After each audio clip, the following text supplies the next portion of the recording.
Imagine a courtroom packed with angry villagers, a stern-faced judge, and at the defendant's table, a pig in shackles.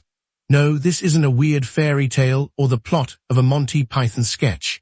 This is the real, almost unbelievable story of animal trials in medieval Europe, a chapter of history so bizarre, you'll wonder if everyone back then had just lost their minds.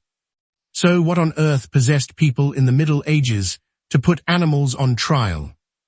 Was it superstition, a warped sense of justice, or something even stranger? Let's dive into one of the weirdest corners of legal history, where pigs, cows, rats, and even insects could find themselves facing the full force of the law. Picture this, it's 1386, Falaise, France. A sow stands accused of murder, she's said to have killed a child. The townsfolk demand justice. The pig is arrested, thrown in jail, and even assigned a lawyer to defend her. Not only is she convicted, but she's dressed in human clothes and publicly executed in the town square. By modern standards, this sounds absolutely bonkers, but in medieval Europe, animal trials weren't just rare oddities, they were shockingly common.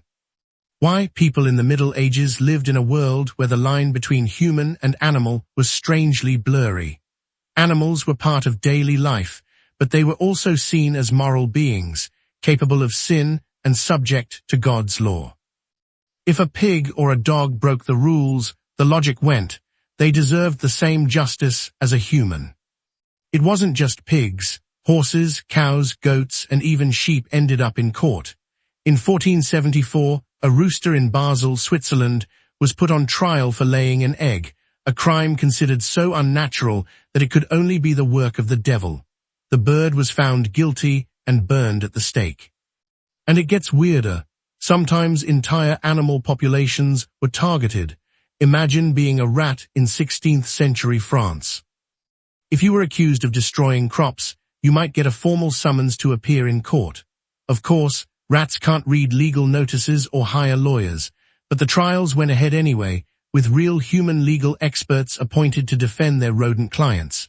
In one famous case, the rat's lawyer argued that his clients couldn't possibly appear in court because the trip was too dangerous, cats were everywhere. But it wasn't just about punishing animals.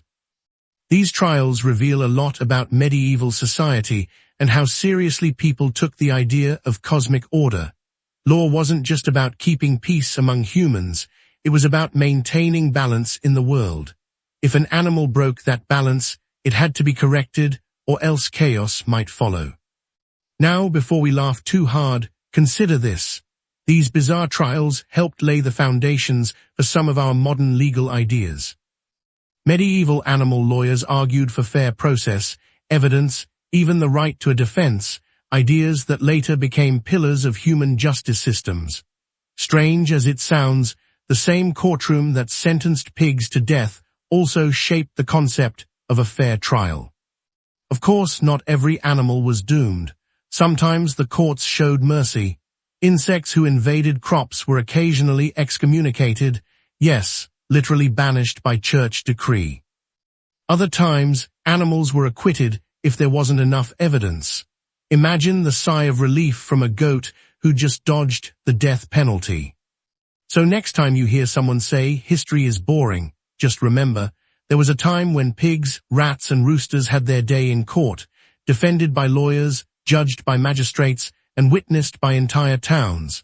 It's a reminder that the past holds stories so strange, so unexpected, that truth really is stranger than fiction. If you love uncovering the wildest corners of history, hit that subscribe button and join us here at History Owl. There's always another unbelievable story waiting to be told. What bizarre piece of history should we explore next? Let us know in the comments.